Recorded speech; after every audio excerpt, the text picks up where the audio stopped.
Occasion ఏదైనా location ఎక్కడైనా తెలుగువారి వేడుక అంటే ఆలివ్ మిఠాయి ఉండాల్సిందే.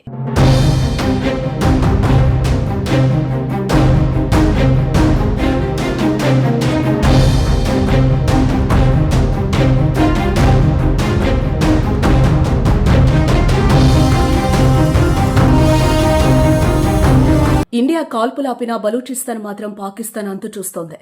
బలూచిస్తాన్ లిబరేషన్ ఆర్మీ చేస్తున్న దాడులతో పాక్ అట్టుడుకుతోంది. పాకిస్తాన్పై బాంబుల వర్షం కురిపిస్తోంది. 39 ప్రాంతాల్లో BLA భీకర కాల్పులు చేస్తోంది. పలు కీలక రహదారులను కూడా తిరుగుబాటుదారులు దిగ్బంధించారు. ఇప్పటికే క్వెటా నగరం స్వాధీనం చేసుకున్న బలూచిస్తాన్ మాంగోజర్ పట్టణాన్ని కూడా స్వాధీనం చేసుకున్నట్టు ప్రకటించింది.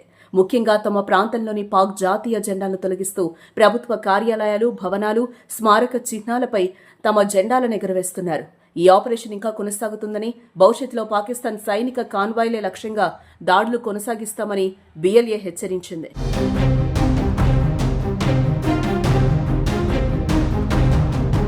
స్థానిక పోలీస్ స్టేషన్ను తమ నియంత్రణలోకి తీసుకున్నామని, కొందరు పోలీసులను బందీలుగా పట్టుకున్నామని కూడా BLA వర్గాలు వెల్లడించింది. కొందరు పాక్ సైనికులను బాంబులు పెట్టి లేపేసిన వీడియోలను కూడా బలూచిస్తాన్ ఇటీవల సోషల్ మీడియాలో పోస్టు చేసింది. మొత్తం నెల రోజుల్లో 100 మంది పాకిస్తాన్ సైనికులను హతం చేసినట్టు బలూచిస్తాన్ లిబరేషన్ ఆర్మీ చెప్పుకుంటోంది.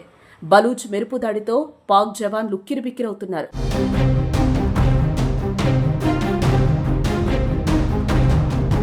బలూచిస్తాన్ను స్వతంత్ర దేశంగా ప్రకటించాలంటూ బలూచ్ లిబరేషన్ ఆర్మీ పేరిట వేర్పాటువాదులు పాక్ సైనికులపై దాడులు చేస్తున్నారు. కొన్ని చోట్ల పాకిస్తాన్ ఆర్మీని బలూచ్ లిబరేషన్ ఆర్మీ సాయుధులు తరుముతున్న వీడియోలు వైరల్ అవుతున్నాయి. అయితే బలూచిస్తాన్ ప్రకటనలపై, దాడుల వార్తలపై పాకిస్తాన్ ప్రభుత్వం నుంచి ఇప్పటి వరకు ఎటువంటి అధికారిక ప్రకటన వెలువడలేదు. అటు సైన్యం కూడా ఎటువంటి ప్రకటన చేయలేదు.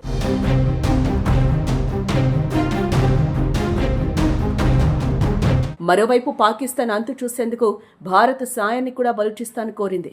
తమకు ఇండియా సాయం చేస్తే బాగుంటుందని BLA నేతలు ఎక్స్ వేదికగా నేరుగా ప్రధాని మోదీకి ట్వీట్ చేశారు. ఎవరి సాయం తీసుకోకుండా బలూచ్ ప్రజలు పాక్లోని 46% భూమిని ఆధీనంలోకి తీసుకున్నట్టు వివరించారు. భారత్ తమకు సాయం చేస్తే మరిన్ని అద్భుతాలు చేసి చూపిస్తామని చెప్పారు.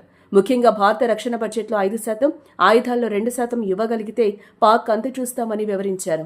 తాము పుట్టిన గడ్డ కోసం పోరాడడం వల్ల గెలుస్తున్నామని, కానీ పాక్ సైన్యం ఉద్యోగం కోసం మాత్రమే తమతో పోరాడుతుందని, అందుకే ఓడిపోతుందని వెల్లడించారు. ఇలాంటి సమయంలో తమకు ఆయుధాలు, మిసైల్స్ ఇచ్చి సాయం చేస్తే పాకిస్తాన్కు చుక్కలు చూపిస్తామంటూ ట్విట్టర్ వేదికగా మోదీని కోరారు. దీనిపై ఇండియా స్పందించలేదు.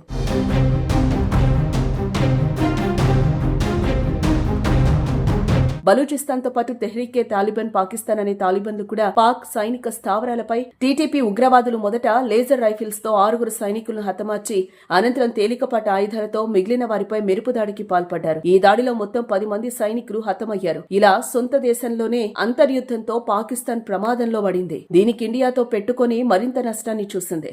రానున్న రోజుల్లో పాక్ తీవ్ర దుర్భర పరిస్థితులు ఎదుర్కోవడం ఖాయంగా కనిపిస్తోంది.